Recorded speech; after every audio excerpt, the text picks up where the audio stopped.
Professor, for giving me this opportunity. I'm very happy to talk before all of you. So the title of my talk is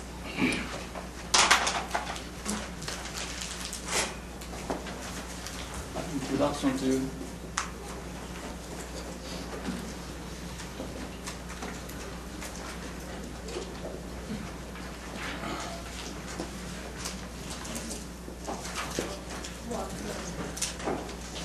This is my title, and I will give 2 hour lectures. So first of all,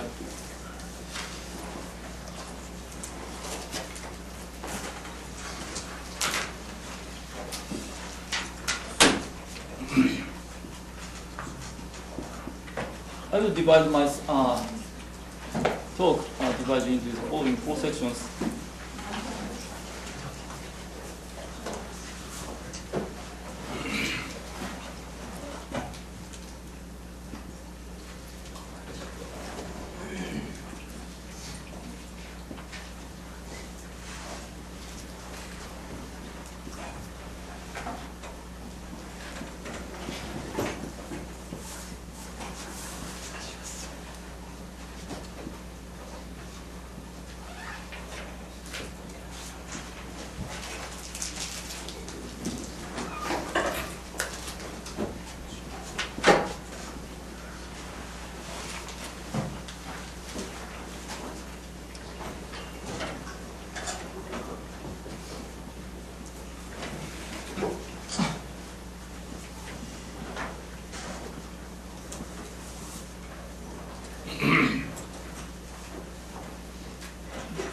So first of all, I will start from the introductions of this talk.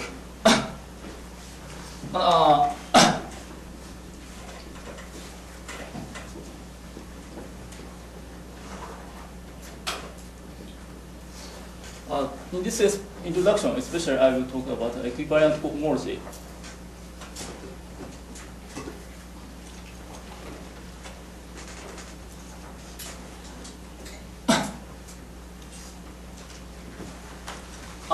This is a very introductory talk, so I will start from the definition of the group actions.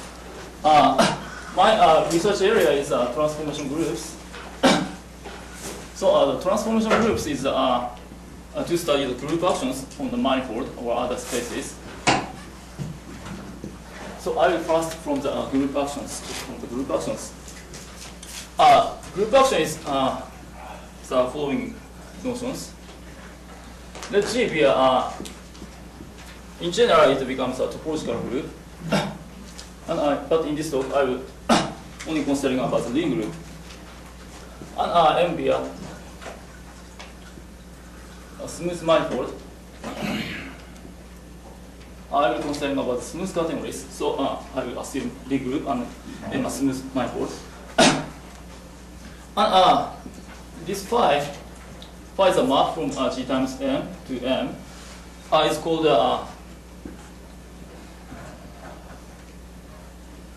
G action on M. If this phi satisfies the following 2 conditions. The first one is if we move this x is an element in M, and this E is an identity element. So it means that if we move this x by the identity element, then this x doesn't move. It means that this phi E gives an identity map. And second is let's consider this kind of moves. The first, I move this x by h. H is an element in G. Then this becomes this one. And next, we consider this move by G. Then we consider these kind of 2-step moves. And the group action is this move becomes a 1-step move by GHX.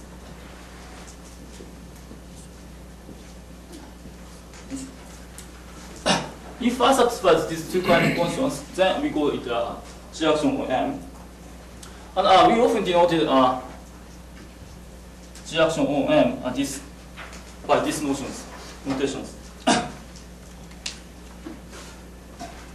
Do you suppose that B is a smooth? Yes. I will consider smooth categories.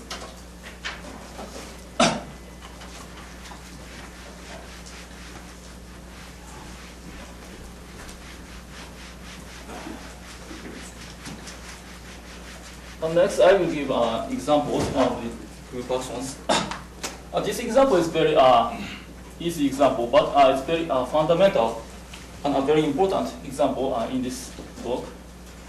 Let G be S1. S1 is a one-dimensional commutative group. Compact group. And let M be a two-dimensional sphere. And two-dimensional sphere are embedded in C times R. C times R is R3, three-dimensional Euclidean space. So we take it a unit sphere, then becomes S2.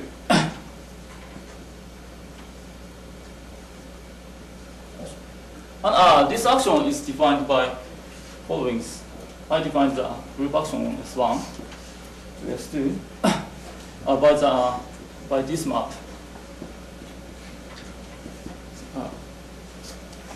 We can regard S1 is a compact subgroup of C. So there is some scalar multiplications of T on Z.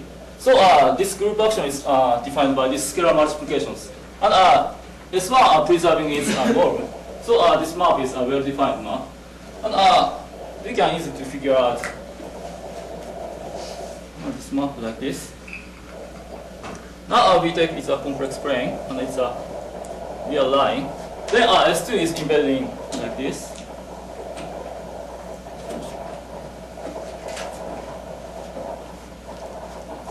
And now this S1 gives rotations.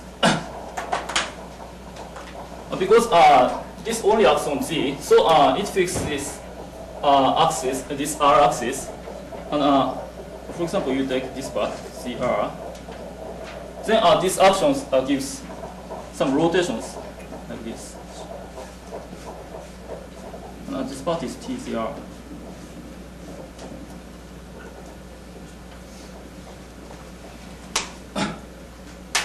So this is a figure, one of the examples of the figure of the group actions.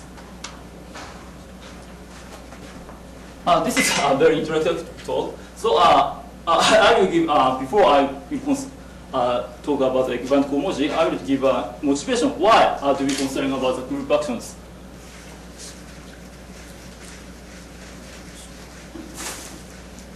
One of the motivation of the group action is maybe this is one of the motivation, I think, a Erlangen program, which is proposed by Felix Klein in 1884. The notion of the Erlangen program is something like this kind of things. Given one group actions on M, then we take this kind of representations from G to okay, it's a most big groups by this map. We take G here and I will denote this action by phi. Then this phi G gives some homomorphic map. So we can give by this group action given this kind of represent from this given group actions, we find this kind of representations from G to homomorphic M. And if we restrict to this categories on phi, some person asked me this phi concerning about smooth categories. Then we concerning in the smooth category, this representation, the target of this representation becomes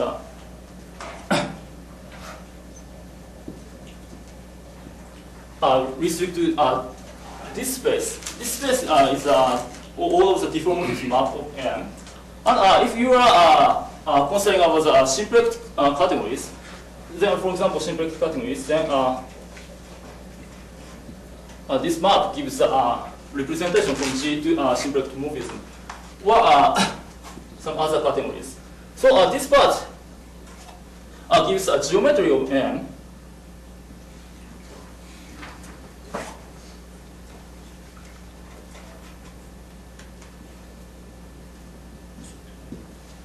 So Felix Klein said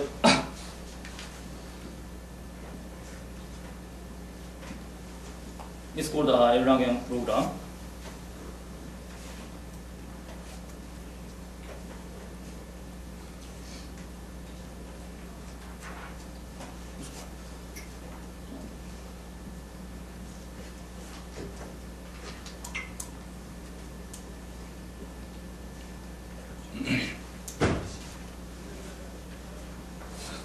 To study the geometry on M is equal to study its group actions.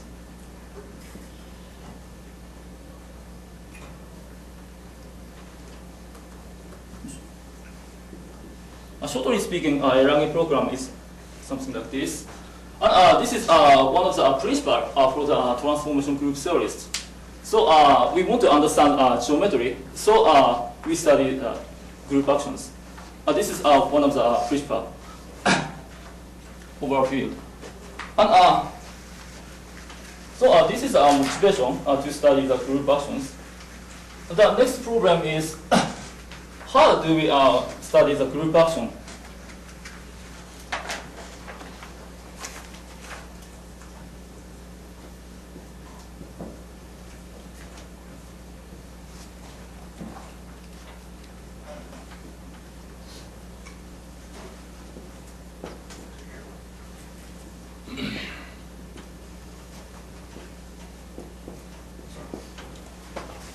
This is, I think this is the next questions.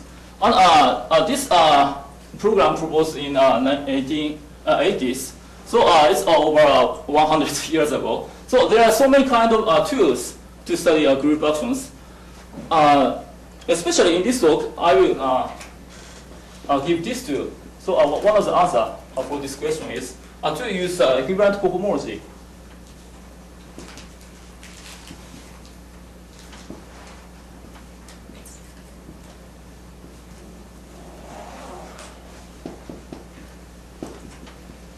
Equivalent cohomology is often denoted by which is the M. So I will introduce this equivalent cohomology. Equivalent cohomology is one of the invariants of the group actions, and it's very important.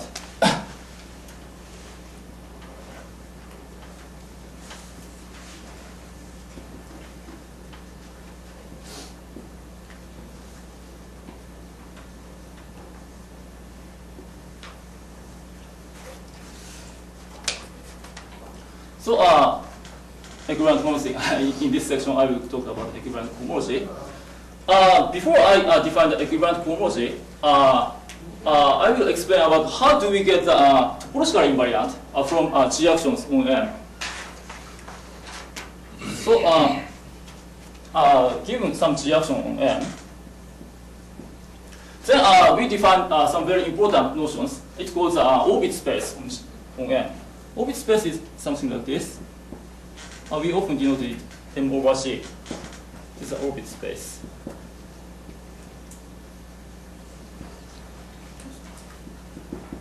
That is, orbit space means the set of all orbits.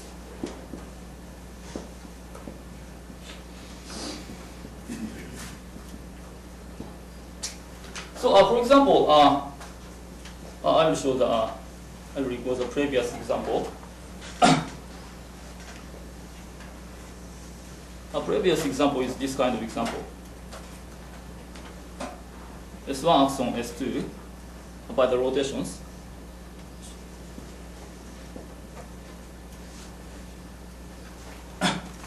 Then orbit is this kind of things. I said this gives rotations, and we find this kind of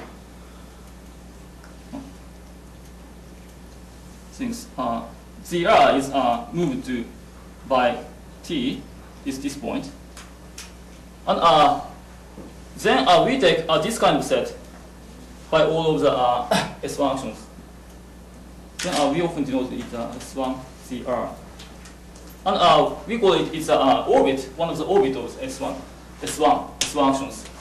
So we can consider for the other element, then we find this kind of orbit and this kind of orbit. And almost all orbit becomes S1, but except these two orbits. These two orbits becomes a fixed point because it's fixed by S functions, and we call it a fixed point.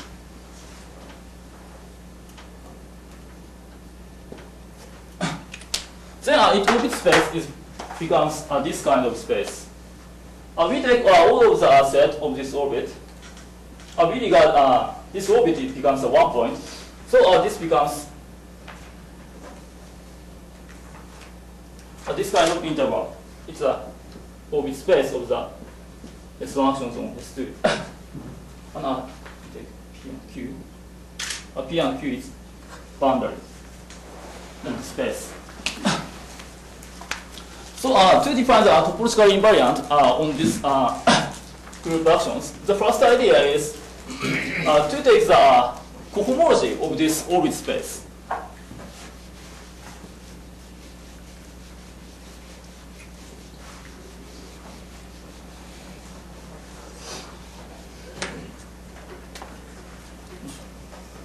So first idea to define the topological invariant is to take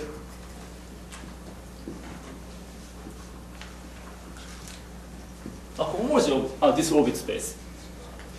But in general, this doesn't include information of the topology type of M.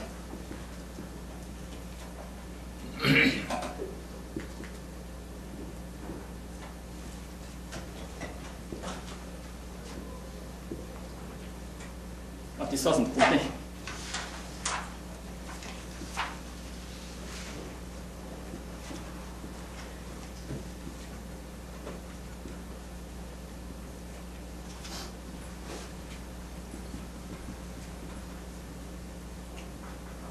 Okay.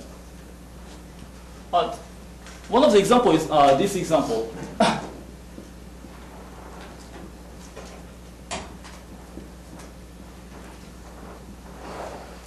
This becomes an interval, so it becomes a deformation retroact to the 1 point.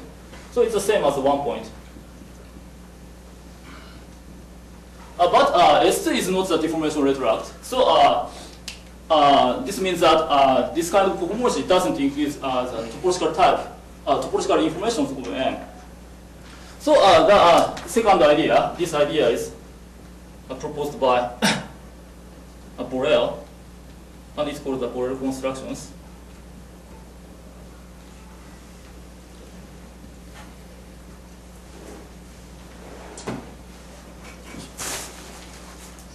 Here I propose this kind of idea. Why this doesn't include let's consider why this doesn't include does contain the topological information of M. One of the reasons why this divided space is much smaller than M. So some information is collapsed. So this doesn't contain the information of M. So he takes Borel takes a much bigger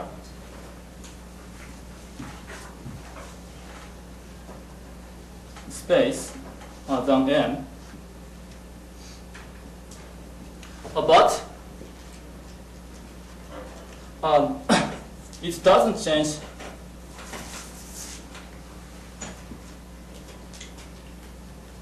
it's a homotopy type.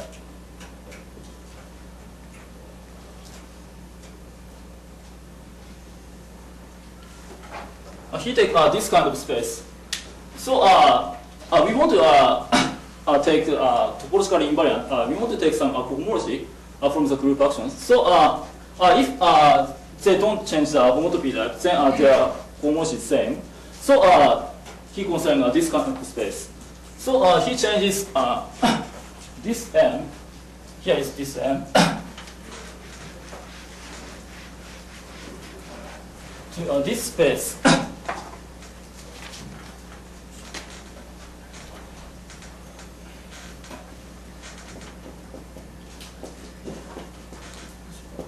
EG times M, G actions on Fx G. And EG is defined by G, and it calls total space of the universal bundle of G.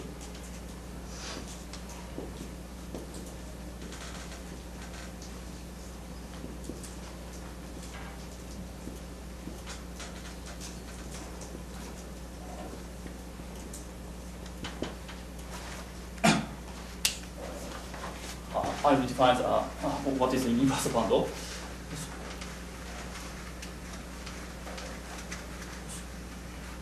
This EG satisfies this kind of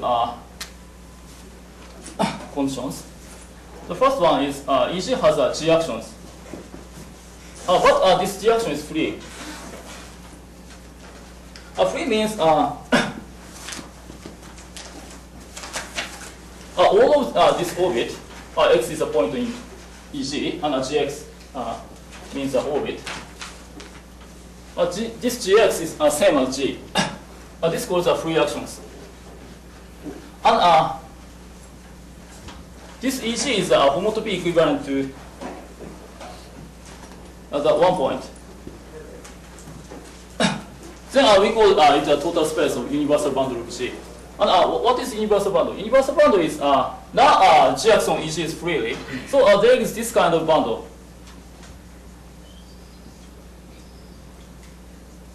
BG is the orbit space of G actions on EG. And this is called a universal bundle.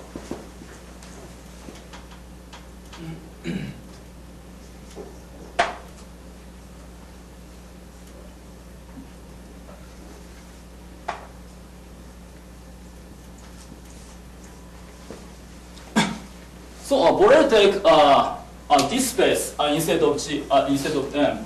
This space is a homotopy equivalent to M because this EG is a homotopy equivalent to 1 point. So this is a homotopy equivalent to M. And Borel takes instead of this space to the orbit space of this space. And now G action on this space because M has G actions and moreover EG has free G actions. And we denoted this space as this one. And we often call this is the Borel constructions.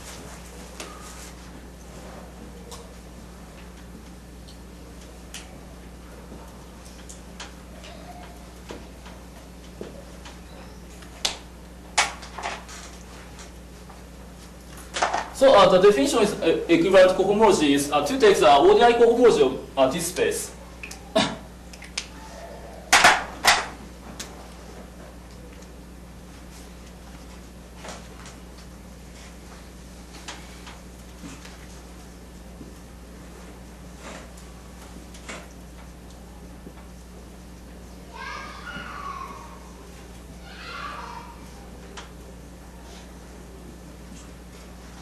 Equivalent cohomology is we denoted this cohomology like this, G star M. And G star M is defined by this ordinary cohomology.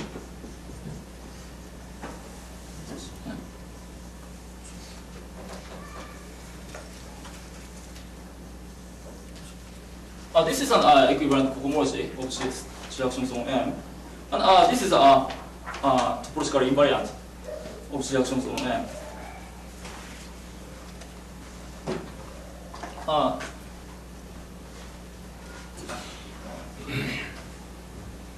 you have any question?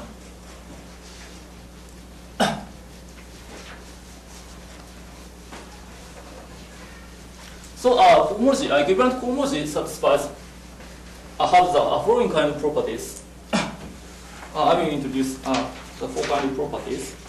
The first one is we take it's a cohomology. So this has a structure of the ring structures. But G star M is not only ring.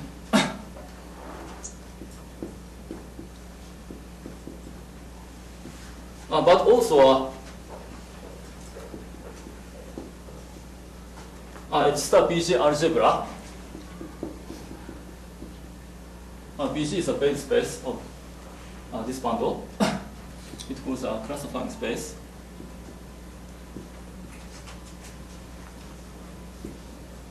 By this map.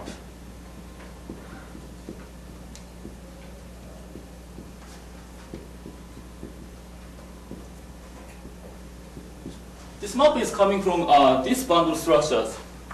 Now we take this kind of space. And this space is coming from the G actions on EG times N. And now this EG has free G actions. So there is this kind of bundle structures.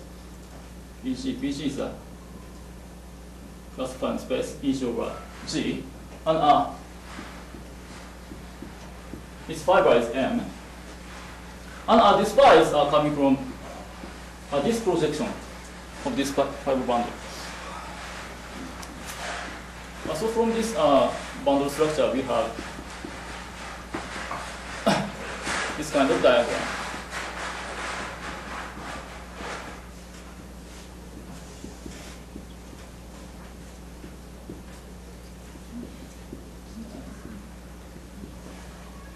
This is a very important property of the equivalent homology.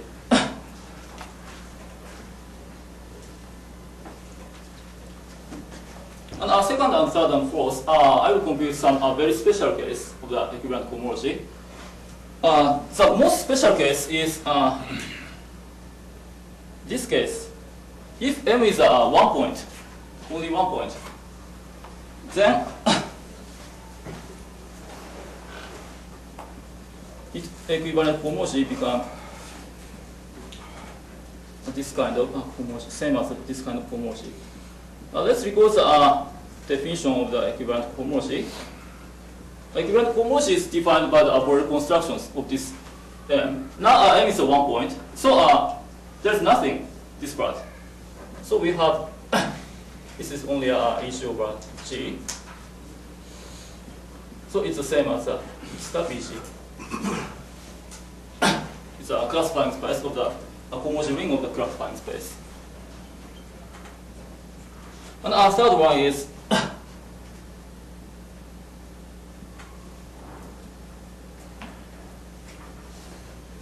if this action, this given action is free actions, then its equivalent homology is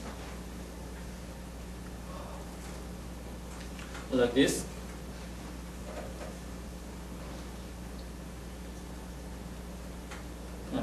Now G action EG and M is also free. So for this part,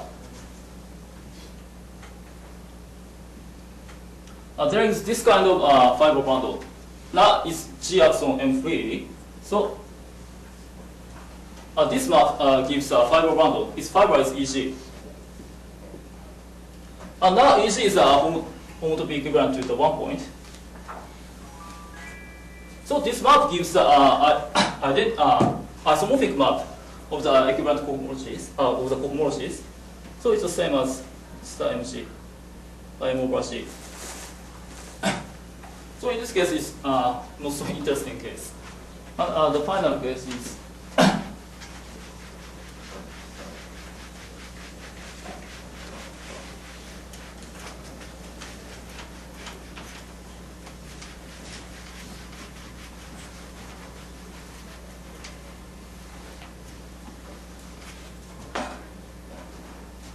if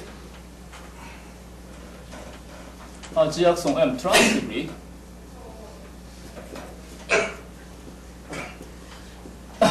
that is M is written as this kind of space, G divided by some subgroup H. Then we have these Borel constructions of this space is same as this space.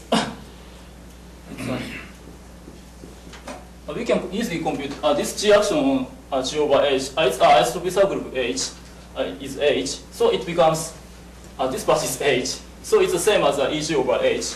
And now EG and this total space is a homotopy equivalent because it's the same as 1 point up to homotopy. And this is a BH. So we see that in this case, transitive action case, the same as BH.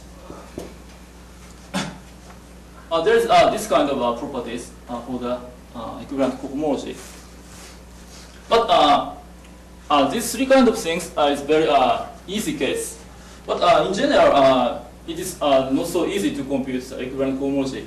So the next question is,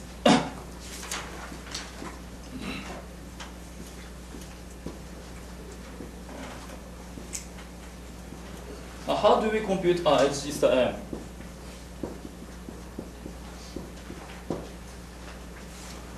It's also there are so many answers for these questions. But in this seminar, I will answer by the GKM theory.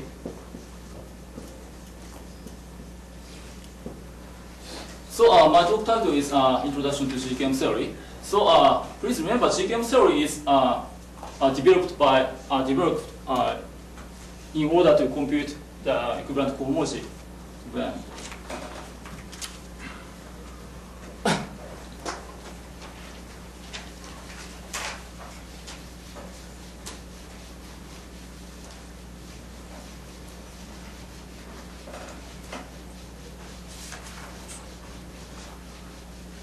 In the next section, I will talk about the GKM manifold and its equivalent cohomology.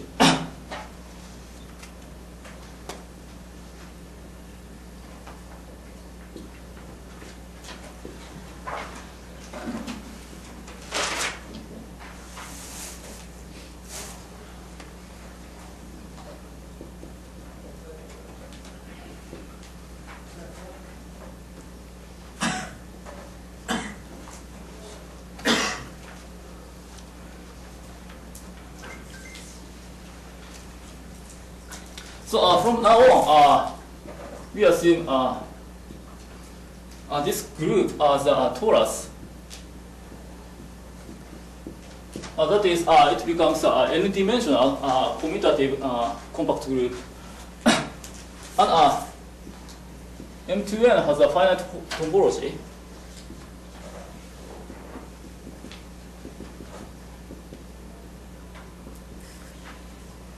That is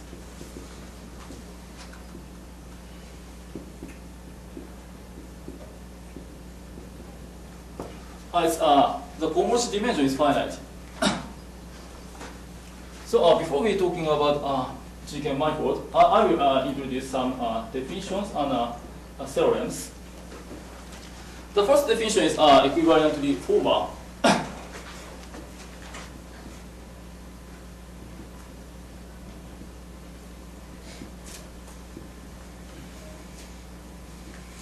This is a very nice space in the meaning of the homotopy theory.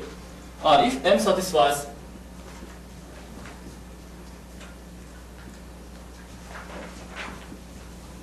now M has torus actions, satisfies this sequence. In the previous section, I said from the Borel constructions, in this case, as T.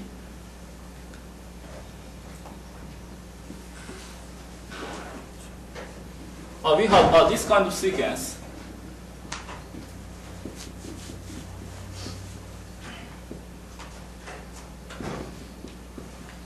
The equivalent cohomology says this part is injective, and this part is surjective, and this is exact. This is equivalent formal. Then we go. So the important part is this is injective, and this is surjective, and is exact.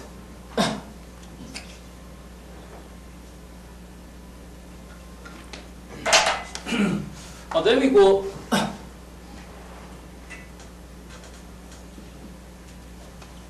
M is an equivalently formal space.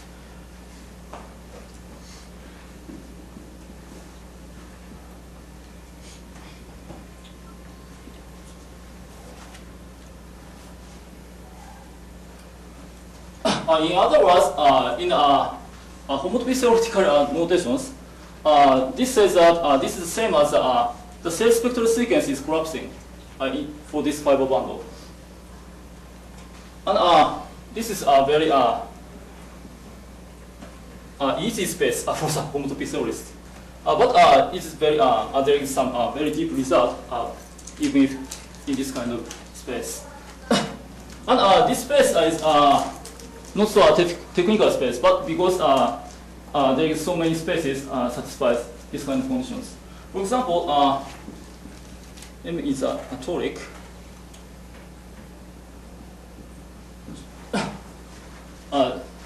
Toric manifold, this satisfies this kind of conditions. Or M has a symplectic space and have a Hamiltonian T actions. Or M becomes a TCW complex.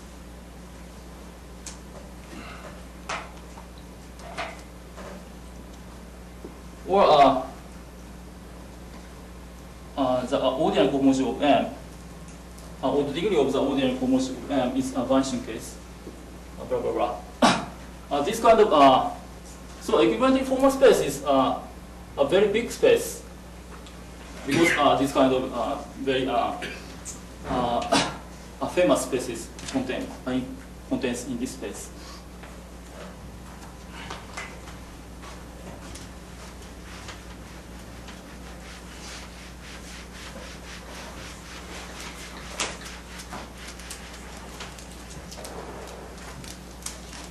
And for the equivalent formal space with two substance, the following kind of theorem satisfies.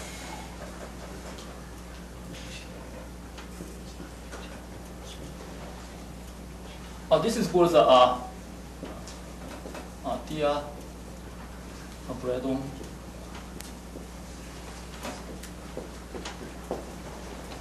This part is given this name, France and Quebec. Exact sequence.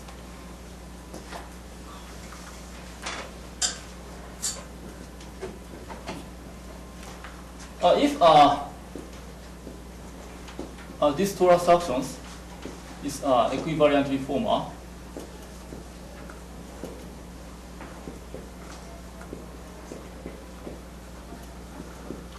and this is some technical conditions. It's Tx means isotropy subgroup, so it means that Tx is all of the T which preserves this X.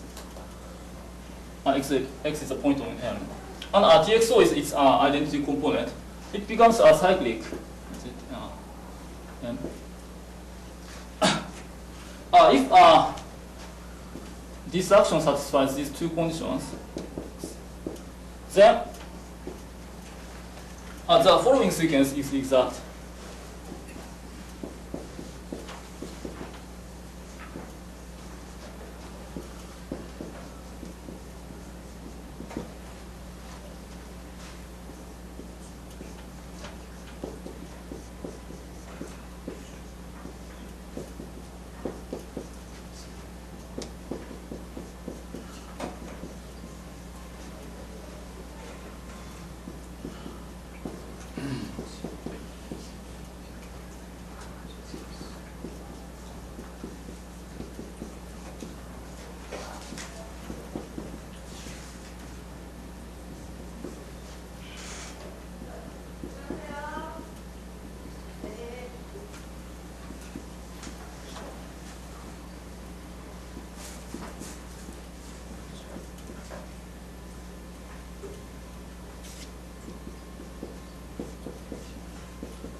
I will explain about the notations.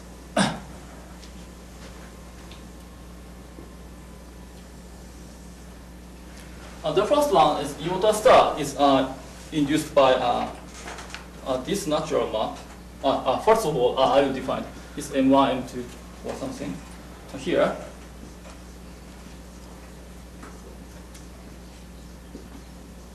This Mk is a set, the subset of M, which satisfies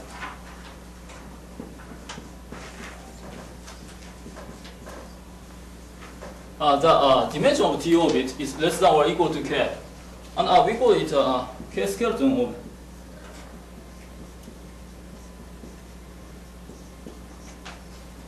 a torus action.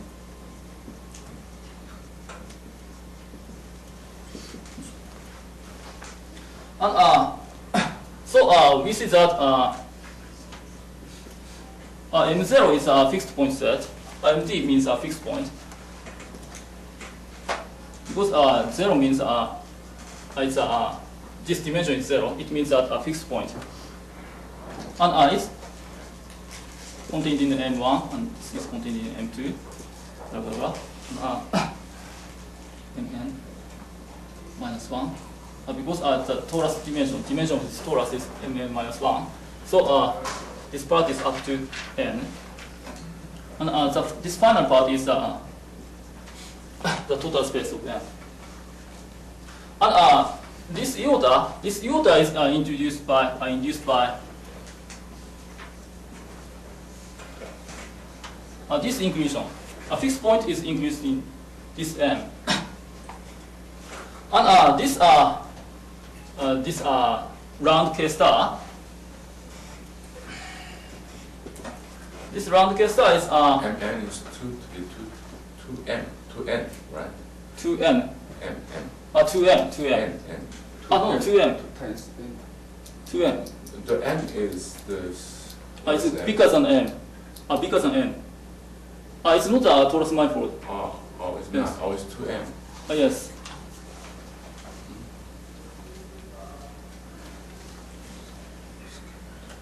And I need to assume it becomes even dimensional in this case, the GKM manifold case. Is the the same as GM? GN? So secondly, I'm sorry. No, not same. Not same. I saw an error. I'm sorry. And this L may change according to X, right? May change, yes.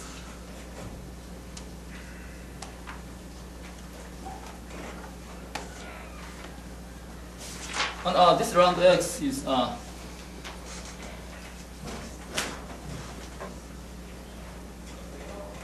induced by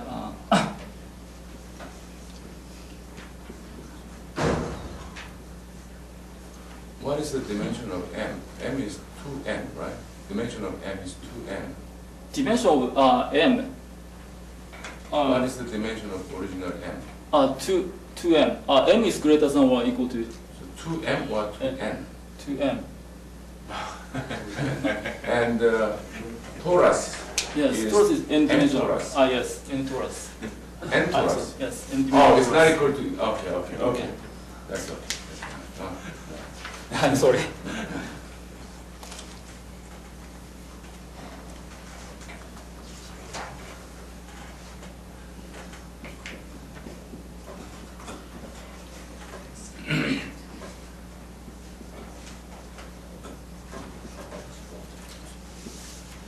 This map is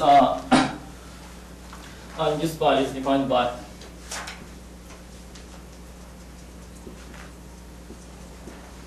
long exact sequence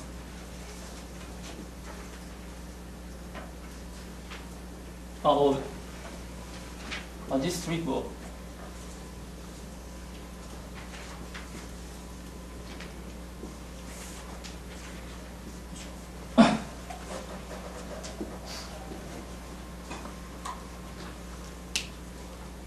So for the equivalent formal space, this kind of theorem satisfies.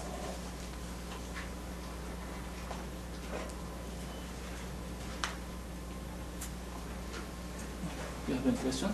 I have a question. Okay. Before you define the equivariant to be form, Oh yes. you assume that T is n-dimensional and Uh-huh. M is 2n-dimensional. And I'm sorry. I'm sorry. This was mistake.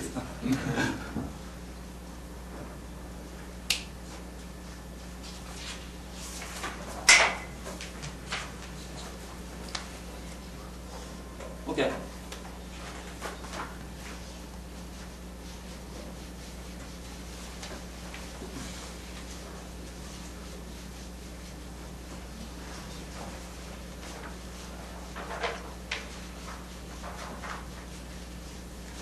The first, this theorem was proved by Tia for the K theory, and in several years later, Braydon also proved for the rational cohomologies, and maybe not last year, Franz and Puppe also proved for the integer cohomologies.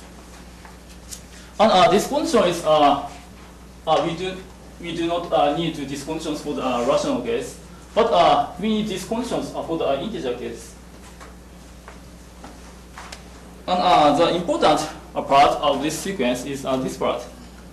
So from this sequence, we have this corollary.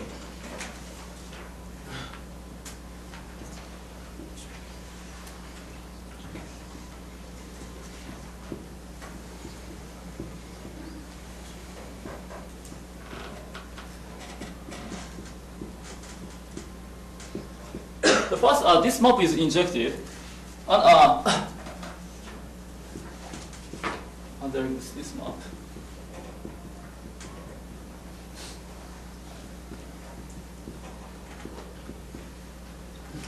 Moreover, there is this kind of sequence from here. Iota 1 is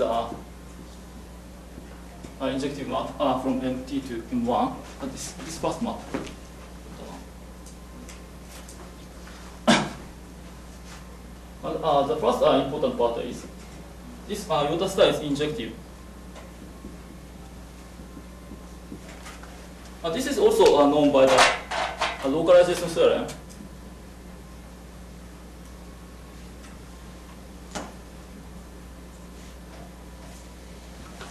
For the group actions.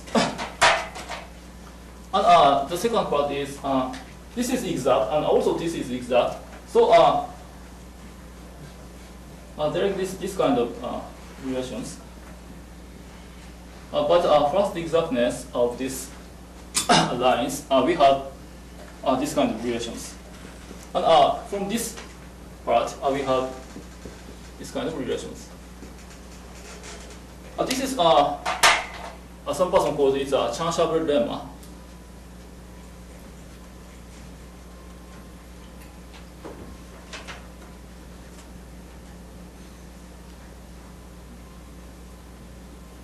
It was proved in 1970s for the rational coefficient case, and recently proved by Franz and Puppe.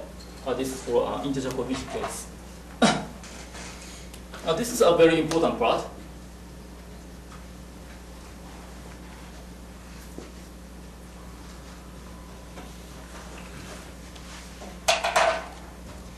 And therefore, from this corollary,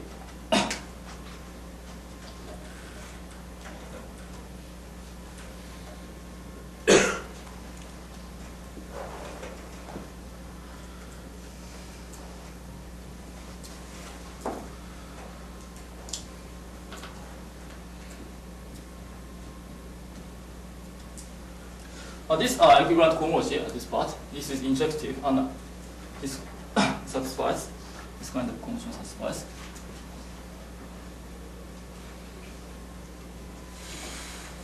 We only need the image of this part. Iota 1 star. T star M1.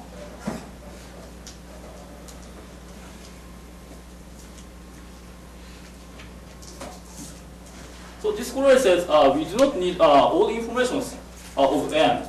We only need this part.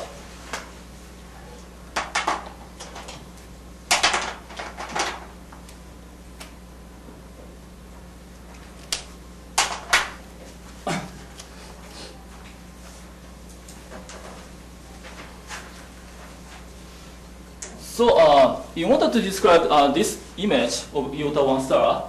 Gorski and Kosmith McPherson defined a GKM manifold.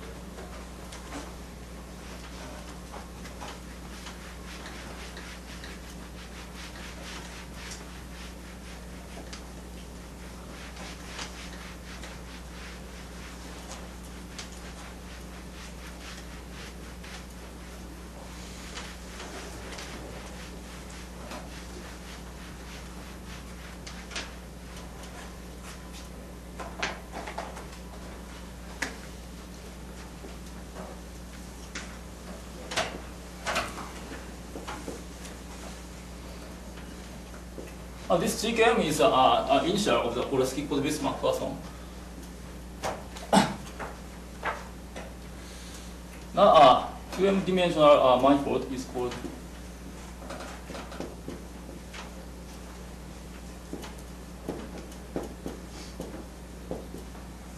GKM manifold if it satisfies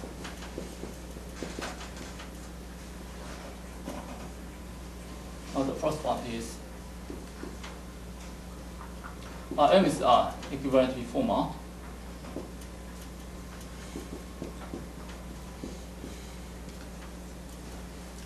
And we often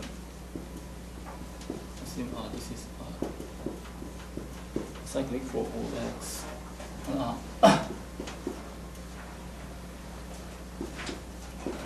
And this fixed point set is finite.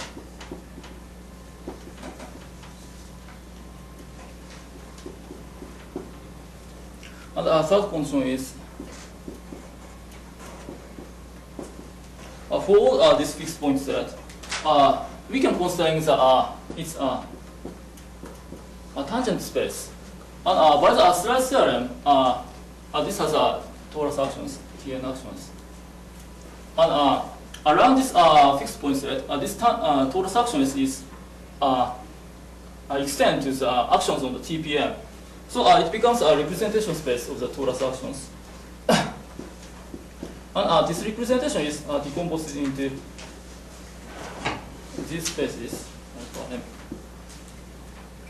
And we call it tangential representation.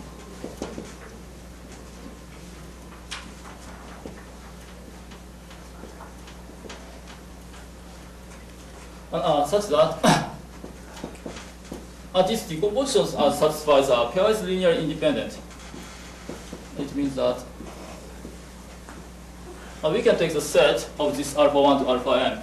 Here, dimension of the alpha 1 is 2. Real dimension is 2. And alpha is homomorphism from Tn to circle S1. So if it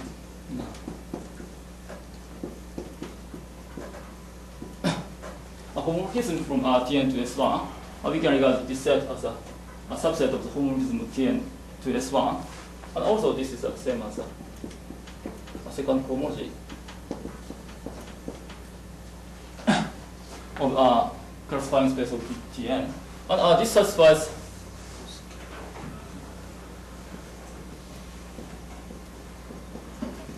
pairwise linearly independent.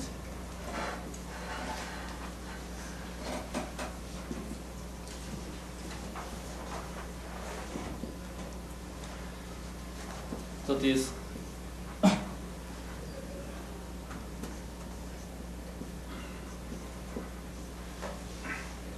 these two pairs are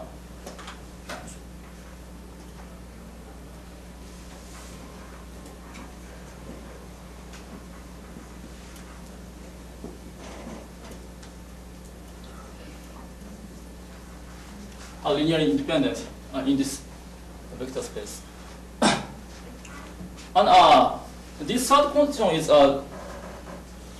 looks weird, but there is some geometric meaning for these third conditions. So I'm looking here.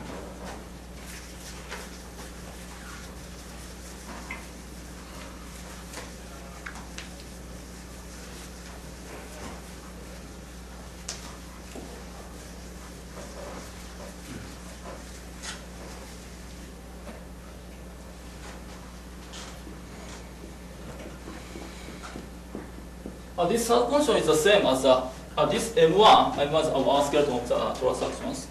This becomes two-dimensional. It means that M1 becomes like this space. Here and here, this is a fixed point, and this fixed point is connected by this kind of S2. It's an invariant submanifold.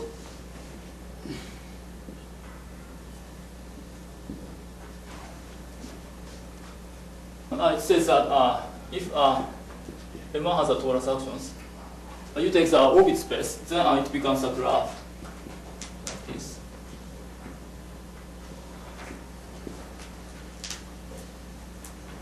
Moreover, it becomes an M-variant graph. M-variant means outgoing edge from the one point is M.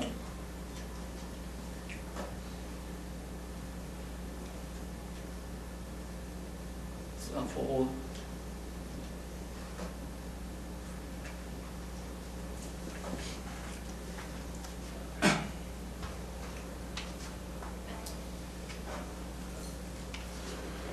So since no two irreducible representations in tangent representation are equal, so you have all different irreducible representations, some of all different irreducible representations in the tangent representation. Yes.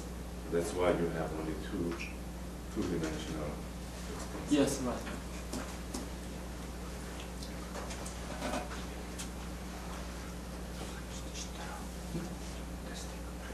Let's take a break. Okay. Okay. So I will explain about the example. I'm sorry, it's too long time. I will give an example of the GKM manifold. Did you write? This one? Okay. The example of the GKM manifold is it is also a valid class in the torus actions.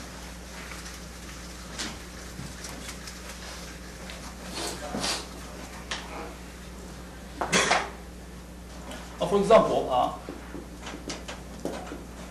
it's a torus manifold with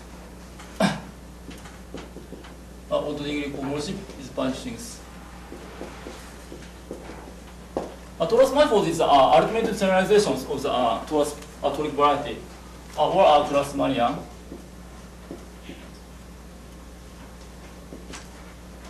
Our homogeneous space. With same rank.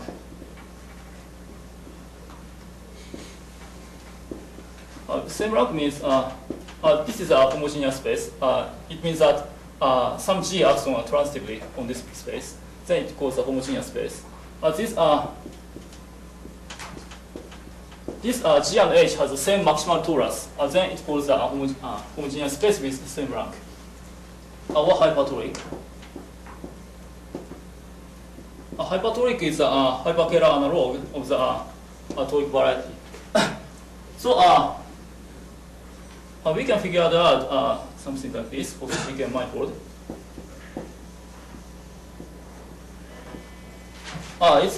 This boundary becomes a torus manifold. A torus manifold is M equal n case.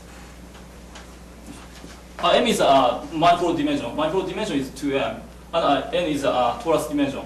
And it includes a KAIST toric manifold or other manifold. And this line is becomes a Grassmann.